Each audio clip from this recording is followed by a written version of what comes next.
Welcome, everybody. My name is Mina Jane. I'm the director of the Ashland Public Library in Massachusetts, which is in the U.S. We were just talking about this as an international program with Ben Kane, who's going to be talking about his book Stormcrow. And I have to tell you, I've been looking forward to this talk for a long time because we had it scheduled last year. We had to postpone it, and then so we're finally here. Before we get started, I just want to say a couple things. One is thanks to the Friends of the Ashland Public Library for supporting all of our programs. We just couldn't do this stuff without them. Also to Ben for letting us share this program with other local libraries because when we work together, we make magic. Not like Viking magic, but like regular magic, like library magic. And you can buy signed books by Ben from Aesop's Fable, my very favorite indie bookstore. And I'll put a link to that in the chat, or I will send it out in a recap email afterwards, so you can just pay attention. So if you have questions for Ben, please put them in the Q&A, which is a button at the bottom of your screen, your Zoom screen. And if you have something you just want to chat about, hold those thoughts until after Ben's presentation, because I will be closing the chat during his slides, so it's not distracting to anybody. So Ben Kane wrote this amazing book called Stormcrow, a gripping and epic Viking adventure. And as I was just telling him, like my knowledge of the Vikings really comes from romance books and the TV show. So I'm not really sure if that's all that accurate. So I think we're going to get a better sense of it because my understanding is, Ben, that you are an amazing researcher and your particular interest is in in ancient Rome. So I'll be curious to see how you moved into the Viking era. Welcome. So thank you so much for being here with us today. Hi, Mina, and everybody. Thanks very much. It's great to be here. As you say, we've been waiting for a long time to do this, so it's fantastic that we're here now. So, yeah, I'm going to talk a little bit about how I came to write the book, and then about the Vikings and the Norse, more particularly in Ireland, and just give you hopefully, some interesting history about a site that I would say most of you have never heard of, a Viking site north of Dublin, the capital of Ireland. So. If I just move to share my screen now, hopefully it will work, because we tried it later. Is that okay there? It's perfect. Okay, so the Norsemen in Ireland. Let's talk about Norsemen and Vikings. All Vikings are Norse, but not all Norse are Vikings or were Vikings. So what does that mean? It means that we use the term ubiquitously now to describe guys in ships coming from Norway, Sweden, or Denmark and raiding, Ireland, England, coastal France, and all down through the Med and into Russia and Constantinople and so on. But in fact, more correctly, we should call them Norsemen, and because only some of the people who traded and raided were Vikings, but uh, not everybody was a Viking who was from those parts of the world. So, bear with me now. Oh. My slide isn't moving, so bear with me. That's interesting. So we should have checked that, Mina. I think we did. You did go back and forth a I little bit. did, you're right. No, you're right. You're quite right. We did. Yeah. Doesn't want to do it now. Bear with me, everybody. Apologies for this. I'll try another one. Try page down. Page on, page down. Nope, that's not working. Try again. Sounds like a good idea. Yeah. This doesn't normally happen. Okay, there we go. So just move that cursor up. Okay, so weird as it may seem, I grew up in a house with no TV. My parents, I was born in Africa, and my parents, we came back to Ireland from Africa when I was about 7, and they just saw everyone with a TV in their house when they hadn't had one when they left in the 60s, and they just said, no way, we're not having that. So I lived in the local library, and I would, it's again, not it's not doing it again. That's really strange. Any tips there, Mina, on why that would be happening? I don't Oh, know. there we go. There we go. Sorry. Maybe So it's I just lived in the something. local, apologies about this, everybody. We'll iron it out. So I lived in the local library. The Eagle of the Ninth, a book published in 1957, was an amazing book that I loved.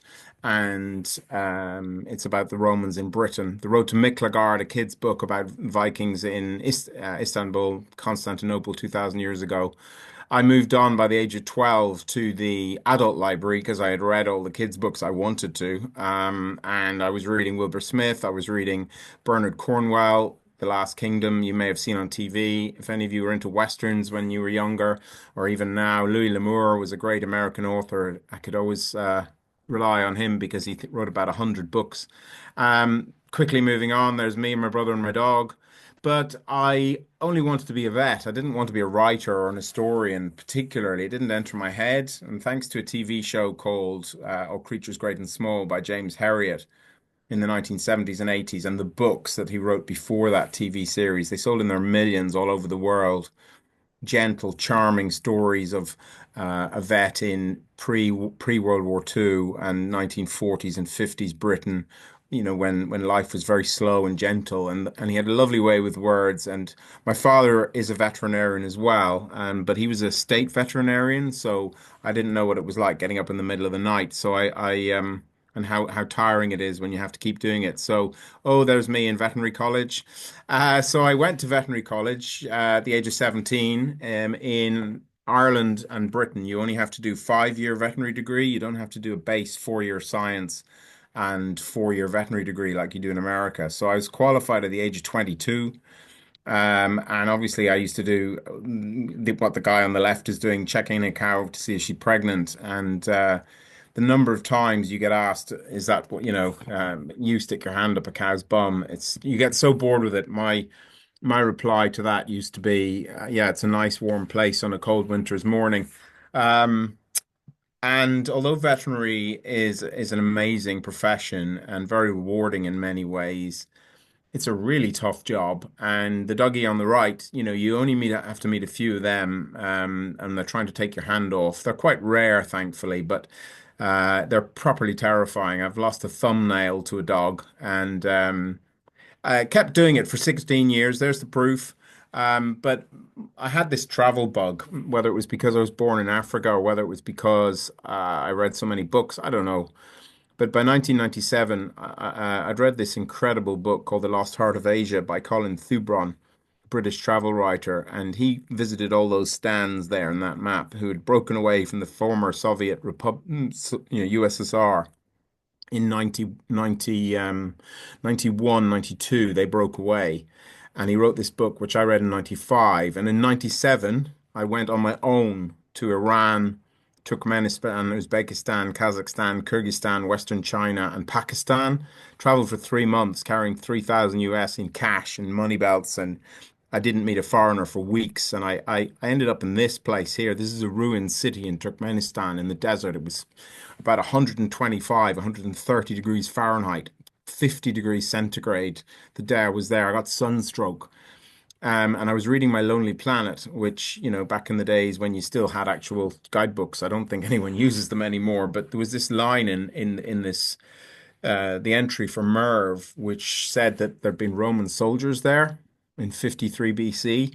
And I heat stroke, and I was just like, this is nuts. There's no way there were Romans ever here. This is 1,000 miles east of Syria, which is the furthest the Romans got. But lo and behold, when I did my research, when I got back, I found the Romans had been there, and that was the basis of my first novel. So I was in Kashgar, a city in Western China where they trade in animals and camels and every kind of food known to man. I went to Nanga Parbat, the ninth highest mountain in the world. It's over 8,000 meters in Pakistan. I went to Dar Adam Khel, which is a town in the northwest frontier province. You wouldn't go there now. That's Taliban territory now, but back in '97 it wasn't, and you could buy those Kalashnikovs for $100 along with counterfeit US bills and hashish. None of which I bought, but I did fire a mag off an AK-47 at the back for $1. I carried on traveling. I went to Chichen Itza and 2 months in Mexico. I went to South America, spent a year in South America. I traveled across the South Pacific Islands. I went to Antarctica. I worked in Australia. I went to hiking in Patagonia, and I came back after 3 years in 2001. And the foot and mouth disease outbreak had started, and I spent a year in Northumberland, up on the border with Scotland. It was absolutely terrible time. But Hadrian's Wall runs through that area, and one of the most remarkable things about Hadrian's Wall is that it's still countryside, apart from the two cities on the east and west coast. So it's very easy to imagine what it might have been like. And when the Romans were there, so I had this idea in my head. I thought I'm going to write a book about the Romans. Now, I did also think I'd write a book about the Vikings.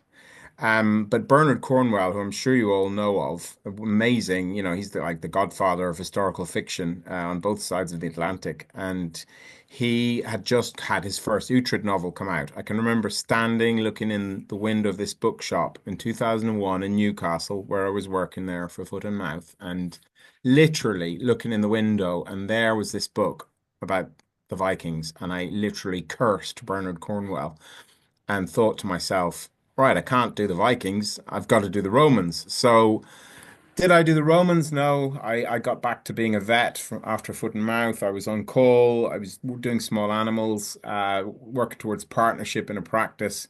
And then I had the night on call from hell where I got called out so many times I never got to eat my dinner. And I was by 1 o'clock in the morning, I'd been in driving backwards and forwards to the surgery about 8 times. So I decided in my naivety that I would not be a vet by the time I was 40. And I was 33 at the time. And I thought to myself, I'm going to become a best-selling author. And I am glad we're on mute because I can hear you all laughing anyway. And it's a pretty like big call to make that decision that you're just going to become an author and you're going to be successful at it.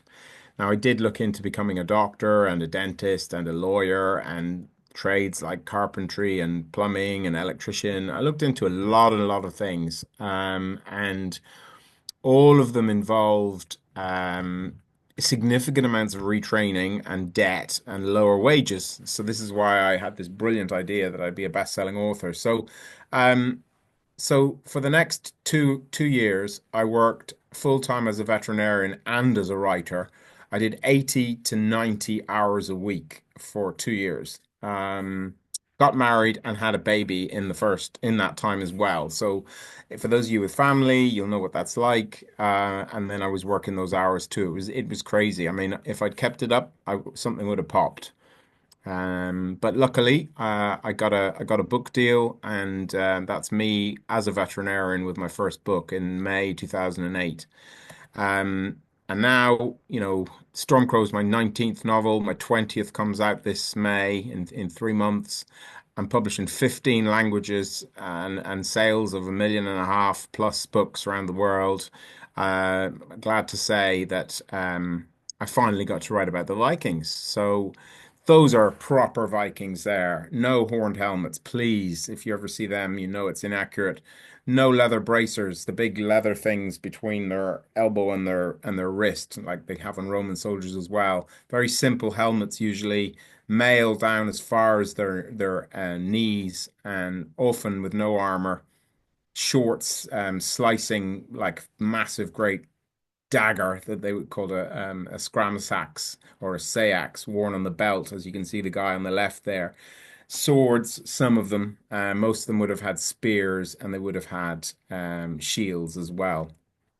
And there's another image you can see on the left there in the background is a round tower. And these were a structure built in Ireland by monks, so they could hide in them when the Vikings came to raid, because they started raiding, Lindisfarne 793 is the first documented attack on Britain, but there will have been contact before that. The Norse, and in the case of Ireland, it was mainly Norwegians and Danes, and Swedes, as you probably know, went east and down into Russia, but mainly Danes and Norwegians, and they were traders when there was trading to be done, and they were raiders when there was raiding to be done.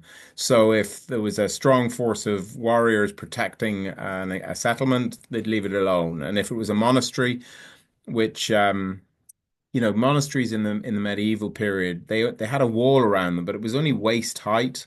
It was just a symbolic wall around the holy buildings, the church, and where the monks lived, and where they wrote their manuscripts and so on, and the Celtic crosses you'll be familiar with. And then outside, just like with any settlement, whether it's a monastery or a Roman fort, you had a village would spring up, and so this was a completely unprotected place for Vikings to come along and attack. And the guys who had gold and silver chalices in their churches, they didn't fight back. And I was when I was doing my research for the this book, um, as you probably know, there's the further you back in history, the less information we have that survives. So when you get a really juicy piece of information, it's like finding a gold nugget in, in the Klondike Gold Rush. And when I found the description of monks as bald girls, in other words, bald because they had a tonsure, they shaved the top of their head, and girls because they wore a gown, like a dress to the Vikings. When I found that the Vikings called the monks bald girls, I mean, literally screamed out loud. I've never seen that in another Viking book. So. The helmet on the image on the right, you can see the guy with the axe over his shoulder and he's got like eyepieces. That is the an example of the only definite Viking helmet that we have that was found in a Viking context and survived in enough of it survived to, to reproduce. And so you'll very commonly see reenactors wearing that. And it is accurate. So there's an example, the Gokstad ship. This is one of their long ships. Now they were varying in size. They could hold as few men as that, which would maybe be about 40, up to about 60, maybe even 80. They were very shallow drafted, and they didn't have a keel, so they could go up rivers, and this was a crucial advantage to the Vikings when they came to countries, particularly like Ireland, where they sailed in the rivers. There's a massive river in Ireland called the Shannon, which comes out near the city of Limerick on the west coast, and if you go inland there, you can go right up deep into the middle of Ireland. And so there's documentary evidence of the numbers of monasteries in the 8th and 9th centuries AD falling cataclysmically from in the area where I grew up, which is north of Dublin, about halfway between Belfast and Dublin. There were something like 30 monasteries in the mid 8th century BC, and by the mid 9th century BC, sorry, between the mid 8th and the mid 9th, not the 7th and 8th, AD as well. The number of monasteries went down to less than 10. So sort of about 20 something monasteries disappeared. So we come to the Viking settlement of Linduchel. And when I was a boy, growing up in the village of Castlebellingham, as I mentioned, almost halfway between Belfast and Dublin, a mile from the Irish Sea, I had no idea there was a Viking settlement 3 miles from where I grew up. And it was thanks to an extraordinary man called Micheál McKeown on the right there, who wasn't an archaeologist at all. He was actually an engineer who worked in business all his life. And when he retired, he took up sculpting and art, amazing artist, as you'll see. And he had a fascination for medieval history. And he knew, as did historians, you know, it was well known that it was a Viking settlement that was abandoned when the Vikings made Dublin their headquarters, if you like. So Dublin, Viking Dublin was a big Viking town, the only real one of any size in Ireland, Jorvik and York being the big one in England. The Vikings didn't really do towns, but Jorvik and Dublin were two of them. But before the sort of expansion of Dublin, if you like, there had been a Viking settlement called Linduchel, written down by monks in the 8th century AD, and nobody knew where it was, except it was between Dublin and Belfast. So what Micheál did was he looked at the rivers that opened into the sea, and I hope you can see there where you can see the word rampart. That's the sea. And then there's a red and black line, it looks like a bit like uh, well, there's a shape with three larger fat bits coming out of it, and that is the possible outline of a Viking settlement. And snaking in from the left, and where you can see landing place going along the red black line, you can see River Glide. I hope you can see anyway. And you can see that that's a river going out to the sea.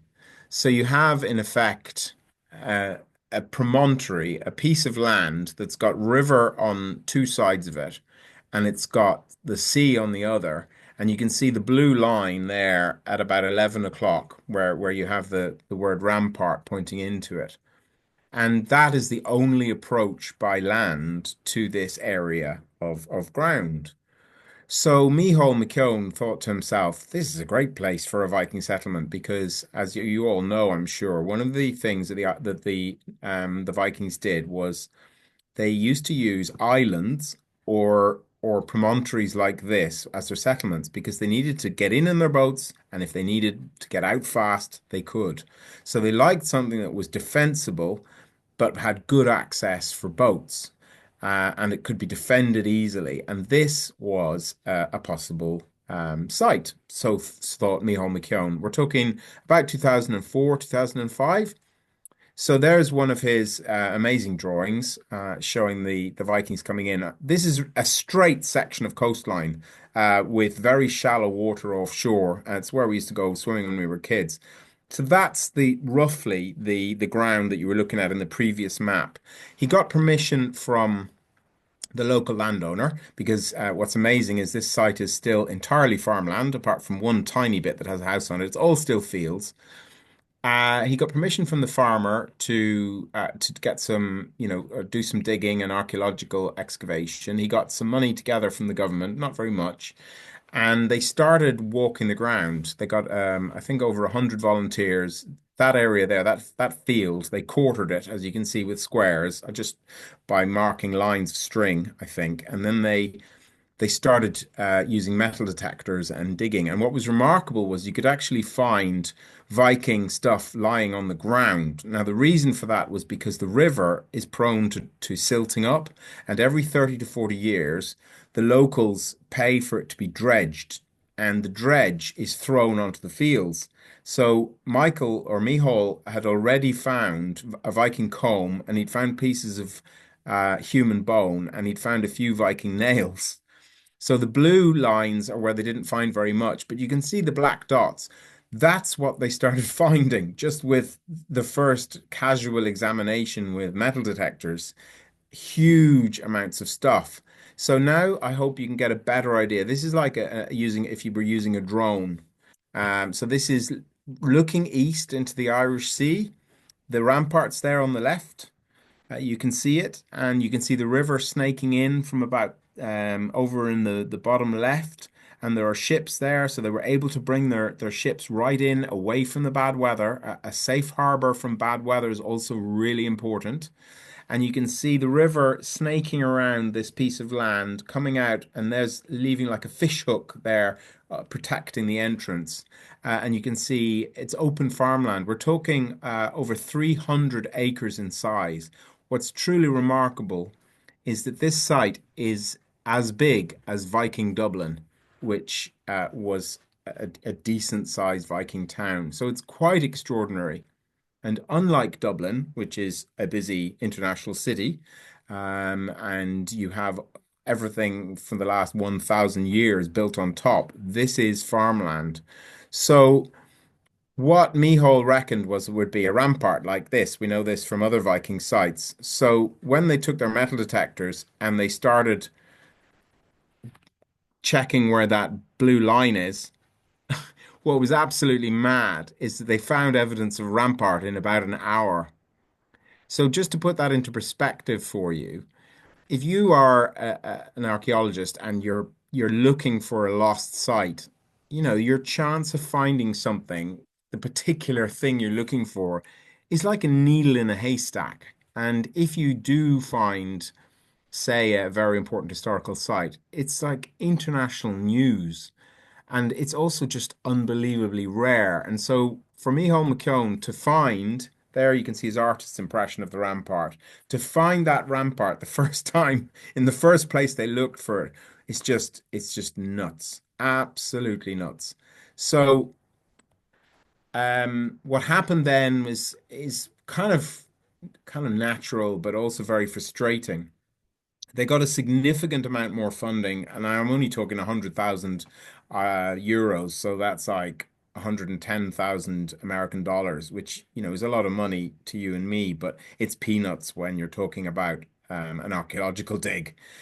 But what they were able to do using ground radar and digging in limited areas was over the course of a couple of years, they found evidence of houses, evidence of ovens, evidence of ironworking, and they found numerous, like hundreds of small pieces of Viking uh, remains, whether that be bone, whether it be wood or nails and things like that, and pieces of wooden buckets and so on. So 100% they proved that this was a massive Viking site.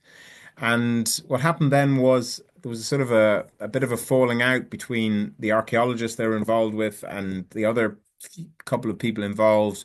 They couldn't get more money. It all kind of went quiet until the Norwegian ambassador, just pre-COVID, she came to visit the site and Mihal brought her around and she was fascinated and was talking about 100,000 euros minimum investment, maybe more.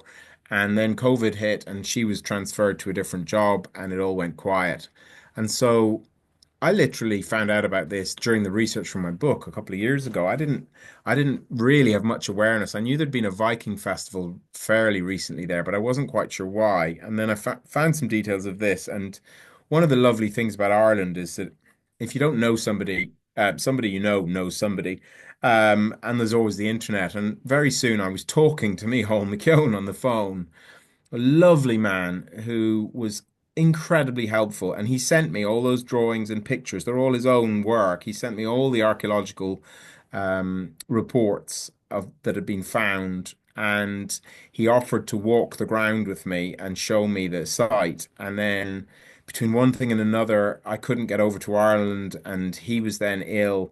And I was very, very upset to find out while I was writing the book, he'd been taken ill. He wasn't replying to his emails after saying he was ill, and he was in his late 70s. I had this kind of sneaky feeling something wasn't right. And about Christmas 2023, I got an email from his email address, and it was his son to tell me that he died. And it was really upsetting because he was such a wonderful chap. And anyway, I did get to meet his son when I did a talk in Ireland locally about the book last year, which is lovely. And I sent his wife a copy of the book, and he's thanked in the book, as you know if you've read it. It's just a real shame I never got to meet him. This is a Viking settlement. It's in an Irish historical park in Wexford, which was also a Viking settlement. This is a kind of you can see is a boathouse. Yes, it was really raining hard. Boy, was I glad that I wasn't going out on the open sea in one of those. Um, so I had the most extraordinary sight for beginning a book. I'd finally come around after writing about 15 books set about the Romans and three about Richard the Lionheart, one about Napoleon's invasion of Russia. I really wanted to write a Viking book, and I wasn't scared of Bernard Cornwell doing it because, as everybody knows, I didn't know back in 2001, but if someone like Bernard Cornwell writes about Vikings, then everybody else should too, because that's what people want to read. So I had a site to set it, literally where I was from, and I decided that I would just push the boat out. I'm not trying to be punny here, but after you've written a certain number of books, one of the things that happens is, you're doing the same thing, just set at a different time. So the last 5, 6 years, every book I've tried to do something very different, and one of the textbooks that I read, and I was talking to Mina before the event about Neil Price. He's an incredible academic, a British academic, the professor of archaeology in Uppsala University in Sweden. He's one of the world's leading Norse and Viking academics. He's been around for 40 years, and he's very approachable. Just send him an email, and he's written these incredible books. The Viking Way is one of them. I thoroughly recommend it to you. And the other one is called The People of Ash and Bone. These were two of my primary textbooks for this book. And He revisits Vikings like you haven't seen them before, using archaeological and, where possible, documentary evidence. And so, what I tried to portray was a Viking world that you probably haven't seen on TV, and you may not have read in books. So, a few things. Um, People who practiced magic before the Vikings became Christian. Now, around the time I was writing, most Vikings would have been Christian, and the Irish would have been Christian as well, but there would still have been some pagans, and their magic was obviously the gods could do it, and there were demons and lots of other kind of weird and wonderful creatures and spirits. But the people who practiced magic were generally women, and there were men who practiced it, and they were generally gay, and they were hated and feared and reviled, and pretty much all the words describing them are derogatory. And so I just went, right, I'm going to write one of those. And then another thing was that uh, Dublin was the prime main slave market in Europe in the ninth and 10th and 11th centuries AD. It was where slaves from all over Europe and indeed Africa ended up. There is documentary evidence of people of color from sub-Saharan Africa being sold in Dublin. And the word for a black person in Irish is far gurum, which means a blue man. And what's incredible to me is that the Viking word is the same. It's blamen, which means blue man. So I thought I'm going to use a character like that, and then possibly the most controversial, but I love it because it's archaeologically proven, is I had a transgender warrior in there, and I'm immediately going to refer you to Birka Grave 517, I think it is. Birka is a place in Sweden in which a warrior grave was found in the 19th century, and it had all the accoutrements of a warrior. So it had spears, arrowheads, and a sword, dagger, shield, helmet, and so on. And the male archaeologist, who was meticulous, we know from his many, many discoveries, uh, looked at the skeleton and identified it as a man. Now, he probably didn't even bother looking at the pelvis because he was a 19th century male historian. But in 2016, a woman archaeologist from Sweden looked at this skeleton. And as you all know, the pelvis of a woman is very different to the pelvis of a man. And so she was able to, without any doubt at all, state that this skeleton and warrior grave was, in fact, a woman. And it created, if you look it up, it created such a storm all over the world. I mean, she got death threats and she was accused of being a liar and so on and so on and so on. And it's not true. It's now accepted that this was a woman buried with all the trappings of a warrior. And in the world we live in, that has spawned, Vikings TV series, the Women Warriors, people talking about Valkyries, women warrior. If you believe what you read in a lot of places now, you'd think every second Viking was a woman warrior. And that's just what I've noticed since in the last sort of nearly 20 years of being in this world is that people just jump on the bandwagon. So one woman warrior does not mean that they were common. It doesn't, in fact, mean that that was a woman either. It may have been a transgender person. It may have been many, many things. Look up the book Never Home. It's an incredible novel set in the American Civil War about a woman who follows her husband to war because she didn't want to be at home. So there are more than 700 women documented as fighting on both sides of the American Civil War. If you look it up, it's a great, great topic. And some of them wanted to do it for patriotism, some of them following their husbands, some of them were going for adventure, some of them were fleeing abusive relationships, and some of them were possibly transgender. Who knows? We don't know, but what was extraordinary was that they wouldn't get found usually until they were wounded, and then they'd be in a hospital, and the surgeon would obviously be having to take off their clothes because wherever they were wounded, and then they would be discharged because they weren't allowed to serve. And what an awful lot of them did was when they were recovered from their injuries, they just go down the road and join a different regiment. It's amazing. Yeah, another book there to be written. So I put characters like that in. That's a crannog. That's the what the Irish used to do. Often was used the many lakes in the middle of Ireland to build forts on, either on real islands or artificial islands with rope bridges you could sink down in the water, hidden when you wanted to protect yourself from the enemy. This is Viking Dublin. Not very big at all, probably only 2 or 3 thousand people. The river on the left there, that's tiny. That's built over now. The river in the foreground, that's the River Liffey that still flows through the centre of Dublin. Completely ramshackle, no real structure to the town. You can see the King of Dublin, Citric Silkbeard at the time. That's his great hall, and there would have been very muddy tracks. It would have been filthy and dirty and smelly, and not a very pleasant place to be. So when you're researching books set in the past, you literally, you're looking everywhere. I hadn't ever used a National Geographic, although I got it as a kid. I just happened to see when I was looking that there was one volume of a National Geographic um, about the Vikings. So obviously I bought that. There's one of the many textbooks about Viking Ireland. Then you've got things like the book on the left, which is extraordinary. That means the war between the Irish and the Norse, and in Irish, that is. It's a book written by a monk and from written in Irish, I should say, in the eight and nine hundreds, 8 or 900s. Extraordinary book. And then you have mad things like that. That is an entire textbook, again, written by a monk about Irish farming. They don't. There isn't a text surviving about the fabric of society and women's lives and men's lives and what health was like and what religion was like. There's a whole book about farming written by a monk. You just take what you can get.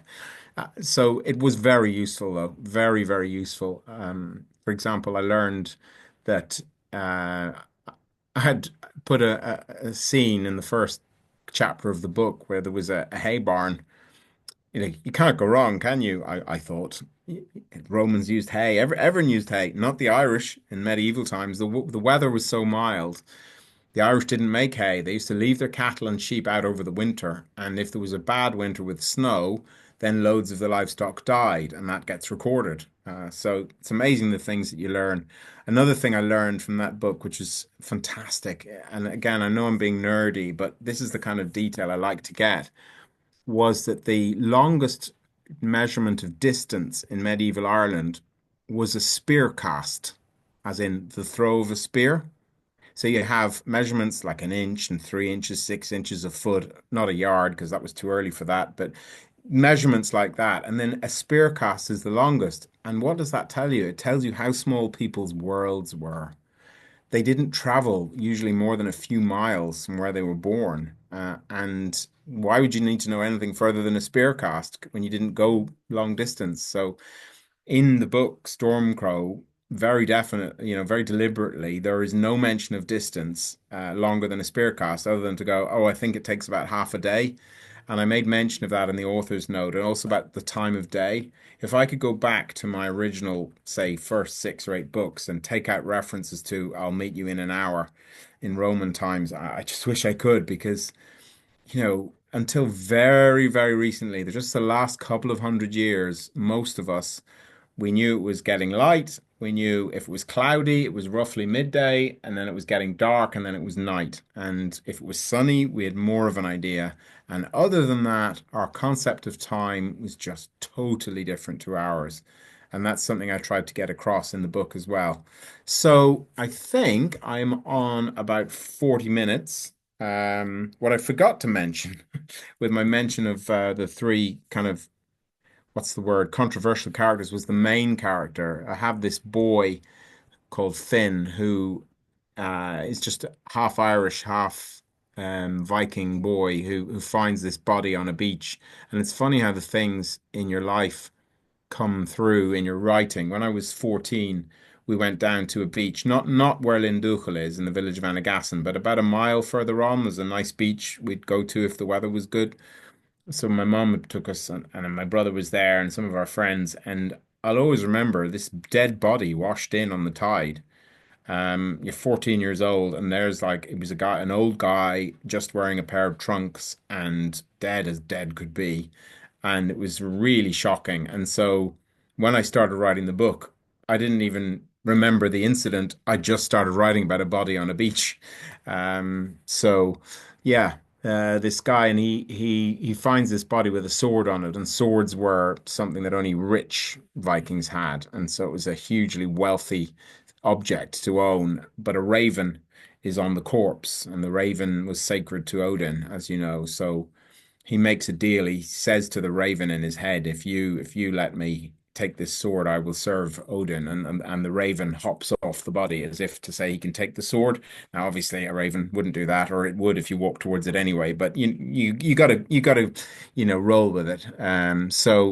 So that's where it starts off, and something happens. His father is brutally murdered, and the sword is taken, and this young lad who's by this stage 16, 17, sets out to try and get justice for his father, and that's where the story goes. So I think we could have time for some questions now. And maybe there aren't any questions, but maybe there are. So There'll there'll always be questions, and I have a plenty. Thank you so much. That was really, really fascinating. I don't know, do you want to turn your slideshow off? yeah, Stop the share. there. Gotta stop share. There we go. Great. Perfect. So as I mentioned earlier when we first started, if you have questions, please put them in the Q&A, which is a button at the bottom of your screen. If you just want to chat with each other, I just turned the chat back on, although I will be paying attention to that as well. So that was an amazing overview about the Vikings and the history in Ireland and how they traveled and everything. But where did you get the idea for your actual book? Like what like what like sparked the idea that I know it sounds like you always were gonna write a Viking book, except for Bernard Cornwell ruining that for you at first. Um, but yeah. Because of the type of person I am, I like to frame my books around historical events, and I follow those closely in my novels, and they're like um, foundation posts for the story, if you like. And the richer the detail that survives, the better for me. And so I set this book at the end of the 10th century, beginning of the 11th century, when you had Viking influence for about 150, 180 years going on in Ireland, consecutive waves of just random boats full of guys Mhm. settling, raiding, marrying. One of the things they did was like everybody does since the dawn of time is you come in and you attack and you conquer and then you marry the locals, and then in 2 generations you are the locals. So Mhm. what was quite kind of interesting was you had this population in Ireland, particularly on the east coast and down to Wexford, and then a couple of places around the south coast like Limerick and Cork, Waterford. You had Norse populations and Hiberno-Norse populations. Mhm. And then when you had wars between, so Ireland was not a state, it was more than 50 kingdoms divided into 5 provinces, not four like now, with a nominal high king. And they were forever always fighting each other for cattle and wealth and land. And the people who fought with them were Norse and Hiberno-Norse. So when you had an Irish quote unquote army, they might have had Norsemen fighting fresh Norse invaders, but they were Norsemen who'd been in Ireland for 50 years. So you Mhm. had this kind of weird mixture. And it was a period when the Viking king of Dublin, Sitric Silkbeard, who's we know a reasonable amount about, had a kind of a real grudge war against the king of Munster, who was called Brian Boru, who you may have heard of. He was the man who nominally threw the Vikings out of Ireland. So in 1014, there was a huge battle just outside Dublin, and it was Irish and Norse against Irish and Norse and Hiberno Norse on both sides, but it was predominantly on one side fresh Vikings, including from the Isle of Man and Norway, and they were beaten.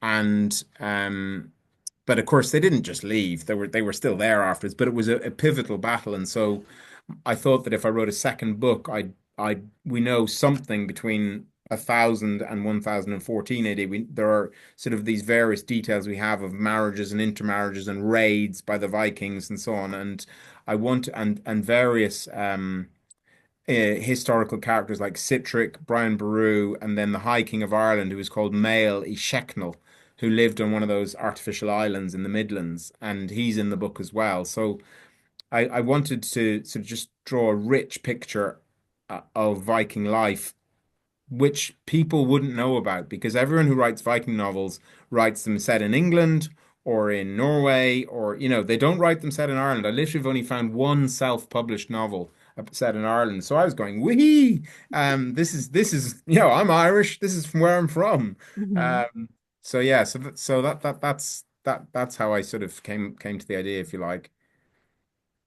Will there be a second book? Oh, look, there was supposed to be.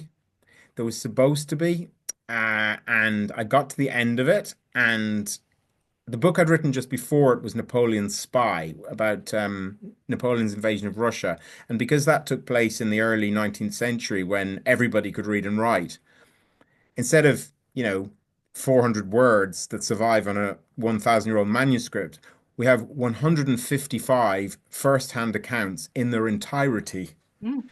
So I was able to write the invasion literally word for word from what real guys did and said and who died and where they were and what they ate that day. And then I ended up at the end of this book and I literally didn't know what happened with the Vikings in Ireland for about 4 years. And I must admit, I felt really now in my earlier books, I used to just make up everything, but I didn't know what to do. And I had this idea, and historical novelists, you always have 50 ideas in your head. I had this idea about a Roman novel I really wanted to write. And so I rang my editor and I went, I know I'm supposed to write a Viking novel, but I really want to write this Roman one. What do you think? And she just said immediately, if you don't want to write a second Viking novel right now, do not, because your readers will know Hmm. that you didn't want to write it because, it'll be reluctant. So yeah, I left it. It's wide open for a sequel. And I think there will be one in the future. It's just I don't know when. Okay, well, stay healthy so we can make sure that we get that. Okay. Um, Ian asks, wondering how you research the history of the period, books, academic experts travel to the locations, because you showed some of the books that you used, but it seems like you have such a massive understanding of the time period, even though there wasn't a lot of, stuff that was recovered or left. So there's this amazing thing in Britain called interlibrary loan. Mm-hmm. Now, having written close to 15 Roman novels, I have, if I turn my camera around, I mean, I've got more than 300 textbooks on ancient Rome. Mm-hmm. And that's not just the soldiers and the wars, it's Roman religion, Roman marriage, Roman society, children, religion, food, running a household. I want to know brush the floor of a house in Viking times? What did you eat every day? Did you clean your teeth? What did you clean your teeth with? When you went, to the bathroom, what did you use? Because there wasn't a nice roll of, toilet roll, triple ply. So, interlibrary loan saved my bacon because a lot of textbooks about Irish Vikings are really old, some of them, or else they're just small print run. And Mm-hmm. if they're old, or say 20 years old and they're small print run, they could be $200 on eBay. Mm-hmm. Loads of them were really expensive. And so interlibrary loan means I can go into my local little library and with a list as long as my arm and go, I'd like to read all these, please. And they'll contact using the internet libraries all over Britain, frequently universities. And the next thing, a week later, it lands in my local library, and I pay the princely sum of about $5 to borrow it for 2 weeks. So I borrowed probably, if you look at the list of books at the back of the book, it's like 60 or 70 textbooks. Wow. Um, yeah, maybe not that many. That was, yeah, maybe like 40. But yeah, literally, when I'm writing, I always have three, four, five, six textbooks open, and I can rarely, when it's a new time period like the Vikings, I'll rarely go more than 10, 15 minutes before I have to go and look at something. So it's just sort of 3 months research, which is never enough, and then constant research while I'm writing the book. Mm-hmm. So yeah, Did you get to that Viking settlement? You said Michael, was it McKeon? McKeown, yeah. That he No, so I've driven to it and I've walked to the gate and I know that the fields on the other side of that gate are part of it. But because he's now gone and I don't know who the farmer is, I still haven't walked it. No, no. I do have some contacts in that village now though, since the book came out. So, and I was on a national radio station in Ireland and a few people emailed me. So I'm sure if I because my parents still live, 3 miles down the road. So I'm fairly sure I'd be able to get a walk around there sometime because which I must do. Mhm. I have a question about now that you mentioned bathrooms about the long ship. There doesn't seem to be anything under the long ship for like, like in current times we'll have like, layers of a boat where people there's bathrooms, Nope, bedrooms and stuff like that. So nope. how did It that was all happen? maybe it was maybe 6 to 10 feet in height. That's all. So Hmm. you had bare decking, and you sat on your sea chest, your chest with Hmm. oiled fleeces is what kept their armor from rusting, and they were Hmm. just exposed. They could sometimes put like a sail over the middle of it, and there may have been a tiny cabin at the back for the boss man, but Hmm. everyone else was just exposed to the weather the whole time they were out, and they would have had a few sheep in there as well, maybe. You think about being out in the north, they sailed to Canada for goodness sake. Hmm. And Iceland and Greenland and they were really, really tough. Yeah. I mean, obviously there's no privacy, but also, like you said, they'd have to have food, they'd have to have stores. Sorry, my light just went out. Um, it's coming back. It's not coming back. Anyways, I'll just sit in the dark. Um, so yeah, that it sounds like they were really rough. And then you'd mentioned like the female sort of warriors. So were they all on these same ships? Yeah, if there were any female, yeah, I mean it was just everybody was just cheek by jowl. They all would have stunk to high heaven. You would have been doing your private business in public, and eating not very much, probably fishing every day, eating Hmm. a lot of fish. I mean, it doesn't, when the weather's good, it only takes a few days to get from Norway to England, and then you're sailing around a coastline. I mean, they preferred sailing around coastline. They didn't like going to open sea, I don't think, but they did it. Hmm. And but they were much, when you're along a coastline, obviously it's much easier to get food and so on. Hmm. Yeah. I can't imagine they didn't cook on this ship, right? Obviously. No, no, I wouldn't have thought it'd be too dangerous. Too Yeah. dangerous. No, in some later ships, you've got evidence of brick fireplaces and so on, but not on a Viking longship. No, there would have. I've never heard of a fire. You would have just been eating raw or dried meat or fish. Hmm. Oh, that Yeah, makes sense. That makes a lot of yeah. sense. Um, so Carol asks, are there any common misperceptions about the Vikings that, i.e., like they were destructive, etc., or violent? That's my thing. What did you find that shows a more nuanced picture of the Vikings, if anything? Yeah, so that's a good question. TV has obviously portrayed them as these guys who just came in raiding the whole time. I was trying to get that across at the beginning by saying, if they came along somewhere and it looked like it was well defended, they'd be like, hey, we leave the spears on the boat and we get out with our walrus tusks and our furs and our amber. And we're trading here. What can we sell you and what can we buy from you? And then, oh, here's a monastery. And it might Mhm. be a different approach at all. So, but most of them were ordinary people. They were just very good at doing what they did back in Scandinavia. So you had a problem of overpopulation and also really poor land. As you know, Norway's just basically a load of mountains and a load of fjords. There's very little flat land where you can grow anything. Mhm. So the population was always at risk of famine, and they used ships from, thousands of years ago. And but they had a complex society. They didn't they weren't as terrified of the gods, we think, as the Romans say. The gods were just part of life, and it was just something you accepted. They adapted. They took on Christianity very readily. They were very, very adaptable. So they traded, they raided, they served as mercenaries, they bought and sold slaves, but then Mhm. the Irish did that too. They didn't write anything down other than using of runes. And so they didn't really have any documents at all. The only Viking documents we have are from Iceland, and we have some sagas from there. Almost nothing else at all, other than what was written by Christian monks. So because they weren't a society with writing, uh, there's a huge amount we don't know. You know, there are periods of Roman history much further back that we know more about than we do about the Vikings, and that's partly because they didn't write anything down. Hmm. So, Oh, yeah. So a wow. lot of the information about sexuality, say, and magic and women and so on is just inferred.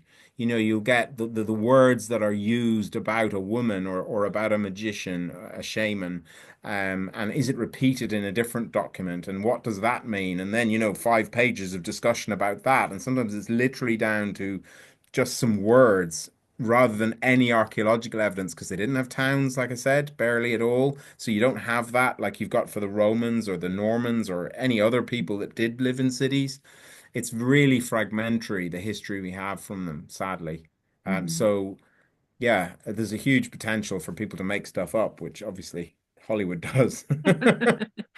Ian asks, did the Norse have any influence on the Irish language, much as the Danes influenced English? Yes, yes, there are a number of words in the Irish in the Irish language that come from Norse. Yeah, Hmm. and there's a type of boat, little small fishing boat that was still in use in Northwest Ireland into the 1950s, and it's basically a little Viking boat. Yeah, things like that, and there are some Irish words that, like I mentioned, the word term for a person of color, well, specifically a black person, is it's the same in Norse as it is in Irish. So, but there aren't. Other than a few things, there aren't many really discernible things you can say. It's not as the effect isn't as great as it is, say, with the Greeks or the Romans or the Normans or peoples who were had more occupied more of the territory because the Vikings only ever occupied small areas of the coast of Ireland, really. Whereas the Romans or the Normans, for example, conquered the whole country. So you have far more information and therefore impact, I think. Hmm. Um, how do you approach writing characters that are appealing to modern readers while being true as much as you could to the moral universe that they lived in? So there's an amazing question, and that is where I sometimes feel like I'm compromising history because, as a good friend of mine, Dr. Harry Sidebottom, he's a Roman academic who writes fantastic Roman novels.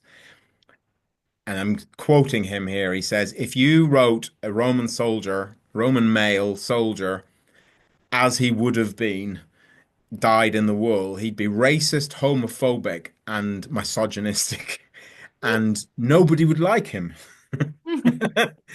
And so my first 3 books, I didn't really get that, and my characters were a bit right on, and they didn't like slavery, and like that's just crazy. Nobody didn't like slavery back then because slavery, as I say it to people in my talks about everyday life, slavery, everyone had slaves. The Irish had slaves, the Romans had slaves, the Vikings had slaves, the Egyptians, the people in Africa and India, all over the world, the Chinese had slaves.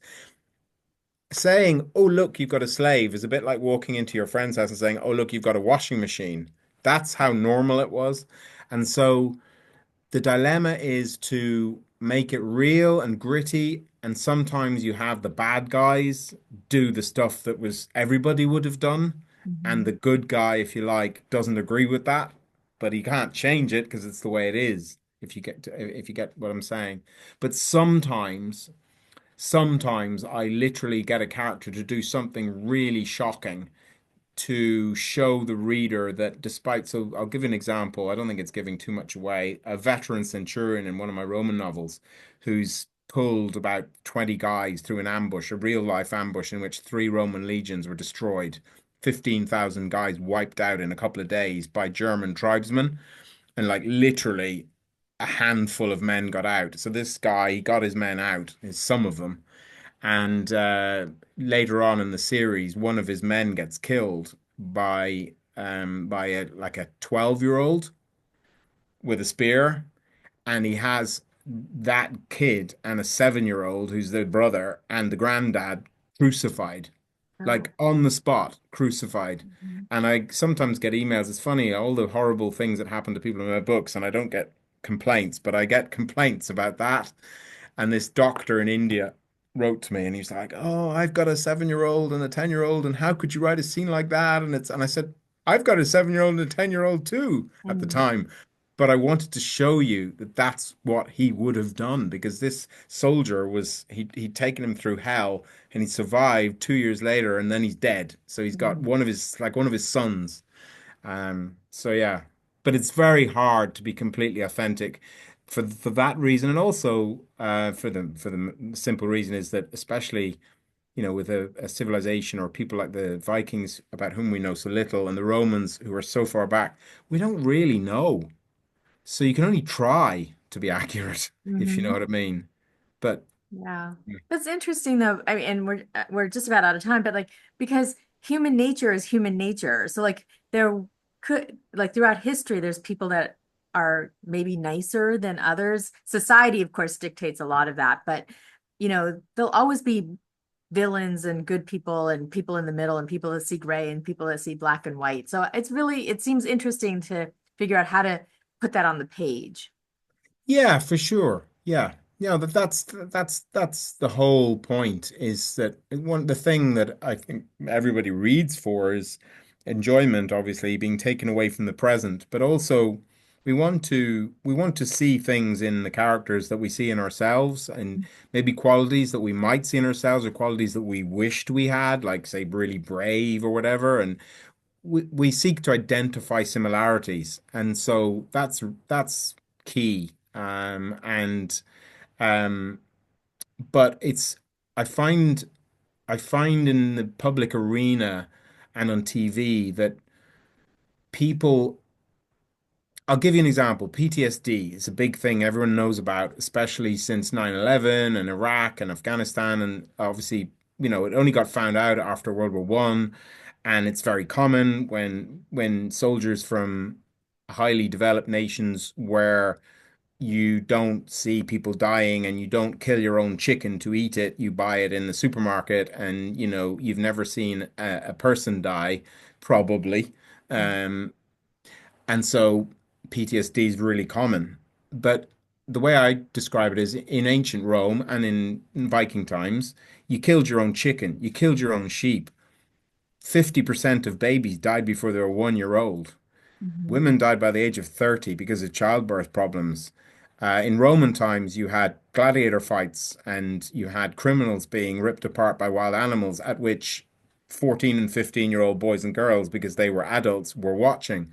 Crucifixions on the side of the highway. The point being not to upset people, but just to explain that death was such a part of life. It was just enmeshed. It was if you had a sick or a disabled baby in Roman times, you exposed them. You left them out to die. And that was because nothing could be done for them, and they didn't want to kill them, but they couldn't do anything for them. And so that it's just, we can't even imagine, I don't think. I really mean it. I really think we can't even begin to imagine how brutal life was. And so when you were 17 or 18 years old and you became a Viking warrior or you were a Roman soldier, you'd already seen more than a combat veteran of 3 years in World War II had seen. Mhm. And so when you killed someone or saw someone killed, I'm sure they didn't enjoy it, but they weren't affected by it. And you've got to go with what have we got for documentary evidence? We've got one mention in ancient Babylon of night terrors from a soldier. Mhm. We've got one mention from ancient Greece of similar. We've got one mention in Roman texts of a veteran setting fire to an apartment block in Rome. Now, did he have PTSD or was he just nuts? Was he drunk? We don't know. We don't. But those are the only documentary evidence we've got from the Middle East, from Europe, from texts that survive of possible PTSD. But we've got loads and loads and loads of references to this battle, that battle, the other battle, this general, how many were killed, how many were taken slaves. So there doesn't seem to be the evidence of it. Mhm. Well, I do want to just say that it's only been accepted to talk about in the last 20 years as well. Agreed. So I mean, we could get into that, but I just think it, we can't imagine, as you said, how brutal life was, and that's where we have to read about it and hear Yeah. that it's completely different from our own lives, which I think you do a fantastic job of, and taking us away from our current and into a totally different place.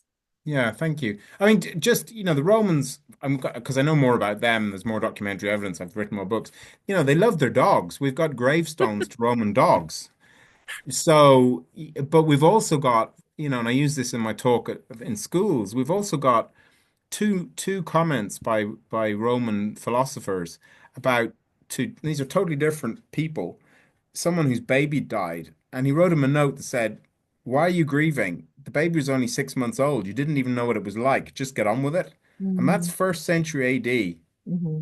And there's a couple of evidences of that. And what's also telling is that, and this was a book I read on Roman childhood, um, until the second century AD, when the empire was at its height. So, but for 600 years of Roman history before that, there was the Latin word for a babe in arms up to toddler was the same. There was no differentiation in the Latin language. And that tells you that they didn't regard them very highly because they were the same. But Mm-hmm. then there was a word that was different because their attitudes, and that's when you start seeing images of children in the statues and the monuments, and before that you didn't. And Mm-hmm. so as society develops and becomes more, I don't want to use the word cultured, but the things that develop are, you look at European history and you get votes for all men. Then you get the abolition of slavery. Then you get votes for women. Then you get rights for children. They all come quite slowly. And so if you reel that back thousands of years, you do get, I think, to a more primitive time where, oh, it's a dead body. So what? Like, Mm-hmm. I really, really believe that. I can't prove it, but Sort of like a Monty Python movie. yeah. Um, well, Ben, this has been everything I expected it to be, so many months ago. So thank you so much. I've learned a lot, and I hope everybody else has too. And certainly will read your books because I do think that they are so well written, so well researched, and really, really, really, engaging. Like you can't stop reading them. Oh, So thank you. so I appreciate your time. Thank you for everybody who's been here and all your awesome questions. And I will Yeah, send out great an email questions. with the recording and everything. Ben, Yeah, and I should have said, I mean, I'm on Facebook, I'm on Instagram, I'm on Blue Sky.